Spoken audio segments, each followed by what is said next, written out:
Hoje análise de Chelsea vs Everton pela 34ª rodada da Premier League. Partida que termina em 1 a 0 para o Chelsea. O jogo foi na casa do Chelsea e o gol do Chelsea foi com Nicolas Jackson. Ele mesmo fez um belíssimo gol que salvou o jogo do Chelsea em certo ponto. Mas esse aqui é um jogo interessante, né? A gente tem mudanças grandes aqui na formação do time, no jeito que ele encara o jogo. Sim, se você notou uma diferença em campo, ela aconteceu. E basicamente quem estava sob o comando do Chelsea não era o treinador Enzo Maresca, era o auxiliar dele, né? William Caballero, o ex-goleiro do Chelsea. Deve ter uma galera aí que lembra da época de Sarri e ele tava lá defendendo. Enfim, então basicamente esse foi o jogo. Eu vou te explicar aqui o que aconteceu de fato, né? As mudanças e como o Chelsea conseguiu essa vitória. Pra quem não me conhece, eu sou o Corvo, apresentador desse canal. Seja muito bem-vindo ao Plano Blues. Bom, cara, e esse aqui era um jogo que particularmente eu achava que seria uma vitória, um empate do Chelsea. Eu não esperava uma derrota. O Everton não tá jogando demais. A gente nunca teve muito trabalho com times de David Moyes, a não ser quando a arbitragem simplesmente atrapalhava o jogo, né? Eu lembro de um jogo de West Ham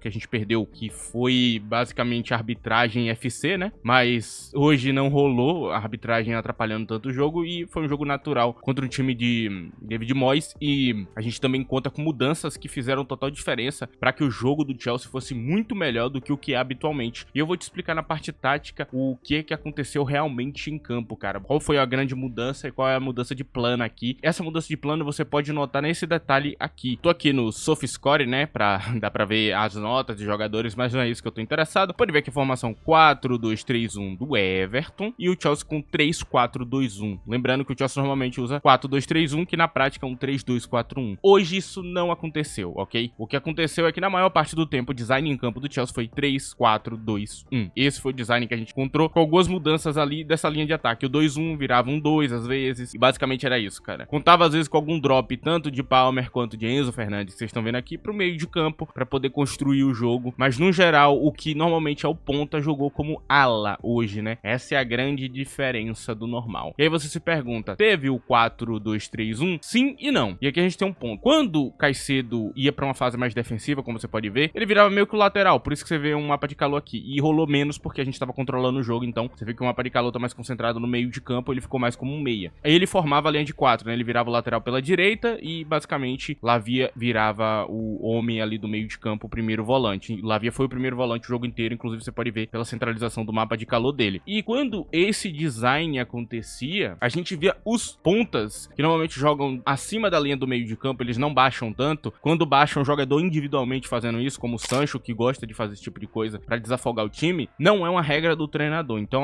na maior parte do tempo esse jogador tá posicionado para contra-ataque, para linha de passe, para jogada rápida e não para estar embaixo marcando. Só que quando formava a linha de 4, esses dois alas que vocês estão vendo aqui, tanto o Madueke quanto o Neto, eles baixavam ali para a linha de defesa e eles formavam quase com a linha de 6. Só que eles não ficavam no canto, eles ficavam um pouco acima dessa linha, meio que cobrindo o espaço de cima para fazer uma dobradiça em cima do marcador. Essa foi a diferença tática que a gente teve, que foi tão fundamental pra gente conseguir fazer o jogo funcionar de uma maneira um pouquinho diferente. E essa inversão dos alas, né, que o Madueke normalmente joga pela direita do campo, faz algum sentido. Lembrando, o lateral ele joga com o pé normal dele de campo. Então o lateral da direita tem o pé direito como principal em 90% dos casos. Tem algumas exceções, lembrando, não estou sendo rígido aqui. Mas eu tô falando da natureza do normal, né? É esse tipo de situação que acontece. Eu acho que ele tentou imitar mais alas, jogar como um ala, produzir mais pro time. Até porque, eu volto a repetir, os pontos não tem tanta oportunidade de gol. Não tem por que exagerar nessa parte. E sim, se você notou, Caicedo não tava subindo muito pra linha de ataque, se juntando ao ataque como rola nessa dupla de volantes aqui, porque ele era, em teoria, o lateral direito, né? Então ele basicamente jogou como um volante mesmo de campo para essa formação funcionar. Não sei se essa formação é do nosso querido Caballero, como vocês podem ver aqui, ou de Enzo Maresca, um plano de Enzo Maresca. Eu não faço ideia, ok? Mas eu digo, essa formação foi muito melhor. Agora, vamos continuar aqui a análise e eu vou te explicar por que a formação foi melhor, o que é que mudou nela. Bom, cara, a grande diferença que rolou nesse jogo por causa dessa formação é uma aproximação dos jogadores do Chelsea. E aqui é um plano um pouquinho diferente do que é o habitual. O Chelsea costuma a comprimir quando vai marcar, né? Então ele faz uma formação mais compressa na hora de marcar. Só que essa coisa de comprimir na hora de marcar demora um pouco. Tanto que eu reclamo muito dessa transição do cara de sair de volante pra virar o lateral de volta, né? Quando ele tá fazendo esse lateral invertido. E hoje isso não aconteceu, né? Porque eles estavam mais aproximados. Então a formação tava comprimida o jogo inteiro. Então o jogo inteiro a gente vê esse design de 3-4-2-1. Às vezes difícil de perceber, mas ele tá acontecendo, ok? Ele tava acontecendo a maior parte do tempo. E aí no ataque, quando ia atacar com muita força, aí virava o 3-2-4-1 tradicional. Mas isso rolou bem menos do que o normal. Quando acabava o ataque, os caras já desciam correndo pro meio de campo. E sim, o ponta ele tava numa posição bem diferente do normal. Isso criava uma linha de aproximação do ponta com os zagueiros e do ponta com os volantes. Então tinha mais linhas de passe, tinha uma construção mais de passe curto, uma construção mais pensada, mais rápida. Isso também tirava todo o espaço do Everton. O Everton não consegue criar grandes chances de perigo, mas ele consegue criar um grande lance, né? Que inclusive contou com a grandes defesas de Robert Sanchez, que salvou a partida. Pra mim o mais importante do jogo foi ele, inclusive hoje eu vou elaborar mais pra frente. Mas basicamente ele salvou naqueles lances que não tinha o que fazer. Ele fez duas defesas que, cara, tem que ter um excelente reflexo, tem que defender muito bem pra poder tirar, e ele fez um papel fundamental pra gente ganhar esse jogo. O Everton não tinha como construir uma jogada realmente de perigo com o Chelsea em cima dele. Ele realmente quase não conseguiu fazer isso, e quando fez, tinha um marcador em cima e exigiu muito do jogador do Everton que ele fizesse uma jogada excepcional e fora do padrão pra conseguir realmente finalizar. Ou seja, o que eu estou dizendo pra você aqui com tudo isso é que o Chelsea melhora a sua construção de jogo, tem uma construção onde ele consegue achar os jogadores com mais facilidade em campo, se achar melhor em campo, não alargando tanto o campo pra fazer aquele passe em profundidade rápido que ele estava fazendo antes. Então, tendo uma construção mais pensada, mais refinada e tendo um jogo mais equilibrado entre defesa, ataque e criatividade. Ou seja, a gente cria melhor, a gente cria com mais calma e a gente cria com passes mais curtos e ainda a gente consegue comprimir a defesa pra não dar espaço pro Everton criar. E é por isso que o Chelsea conseguiu ganhar essa partida. Pela primeira vez nessa temporada inteira, apresentamos um padrão defensivo de elite. Pela primeira vez, cara. Isso é assustador. Eu não sei se isso aqui não é um plano de cavalheiro, ok? Pode ser um plano dele. E se for, cara, talvez aí a gente esteja vendo um novo treinador surgindo com muita qualidade. Porque ele conseguiu equilibrar o campo muito bem, cara. E como vocês viram ali naquela formação que eu mostrei pra vocês no SofaScore, a gente vê que Enzo Fernandes, ele estava jogando ali no ataque, né? Ele era um dos jogadores que estava ali no ataque do time do Chelsea. E sim, ele jogou mais como um atacante. Inclusive, quando você via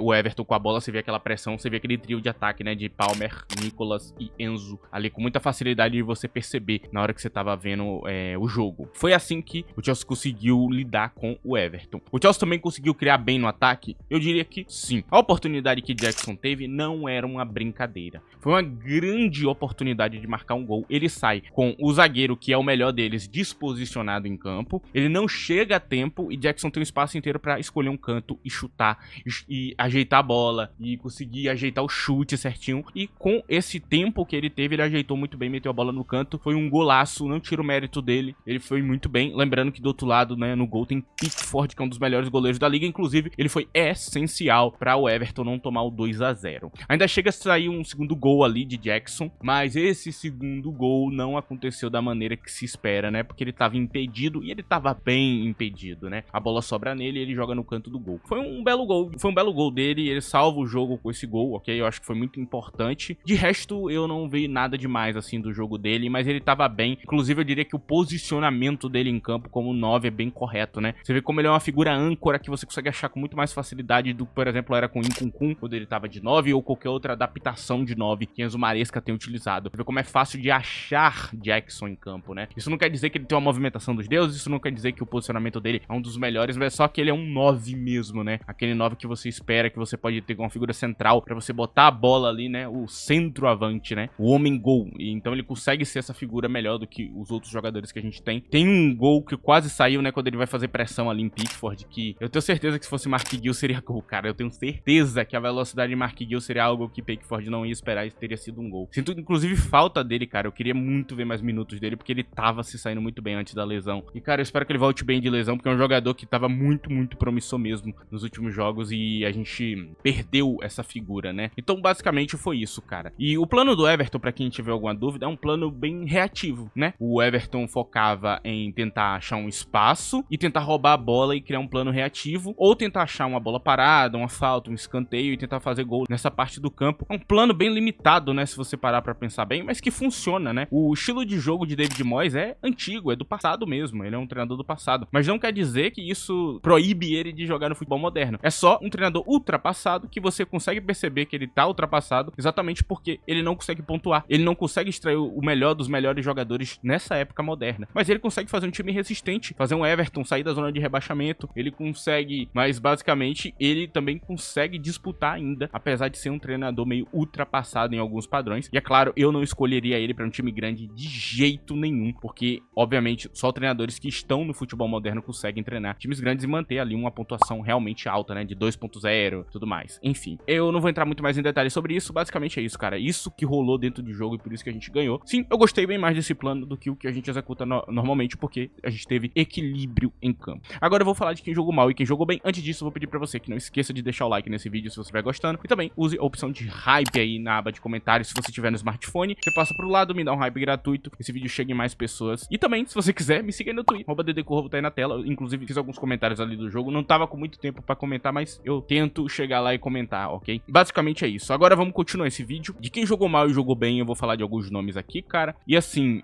eu gostei do Madueke Ala, gostei muito, inclusive, ele se posicionou muito bem, ele soube chegar no ataque e ainda conseguiu ficar ali na parte de baixo como ala. Eu já tinha falado sobre Madueke Ala há um tempão atrás, né, sobre ele se tornar uma espécie de lateral e realmente ele tem o posicionamento, a força, a velocidade que você precisa de um lateral. É incrível como ele realmente, às vezes me lembra um pouquinho aquele tal de Afonso Davies do Bayern de Munique, né, como ala, mas é claro, eu não tô falando que ele tá no mesmo nível, ok? Se você interpretou isso, desculpa, você tá meio maluco. Eu tô falando que ele lembra um pouco o jogador, mas basicamente é isso, cara. Eu gostei muito disso dele. E aí, cara, eu também gostei muito do jogo de Cucurella, gostei do jogo de Coil e principalmente do jogo de Chalobah. Eu acho que Chalobah, cara, ele muitas das vezes era acionado ali no meio de um monte de jogador e ele conseguia achar uma inversão, conseguia achar um passe difícil, conseguia recuperar uma bola. O lance de gol sai de uma bola que ele recupera, ele se movimenta ali pra linha, recupera a bola e aí Enzo faz o passe direto pra Jackson. Cara, aquilo foi incrível, mano. Chalobah, cara, jogou muito bem essa partida, cara. Assim, é um jogador incrível em campo, gostei muito do que eu vi dele hoje. Eu também gostei da partida de Caicedo, cara. Caicedo conseguiu equilibrar muito bem, ser um meio campista e ser um lateral. Eu já falei, pra mim, ele é o nosso melhor lateral invertido que tem. Quando você põe ele nessa posição, ele consegue render e consegue compensar as duas coisas, por causa do posicionamento dele, por causa da parte defensiva também, que é muito acima da média. É incrível, eu gosto muito. E cara, aqui eu cito o Nicolas Jackson, gostei do jogo dele, achei um jogo bom. Ele não errou quase nada, assim, mas também não conseguiu participar tanto do jogo, mas fez um gol, que eu acho que é o importante, né, participou bem do jogo. Por último, eu falo pra mim do MVP da partida, no meu ponto de vista, Robert Sanches. Gostei muito do jogo dele hoje, errou muito pouco, salvou 2 lances, estava presente nos lances, assim. Teve lance, assim, que quase ele erra, quase entrega a bola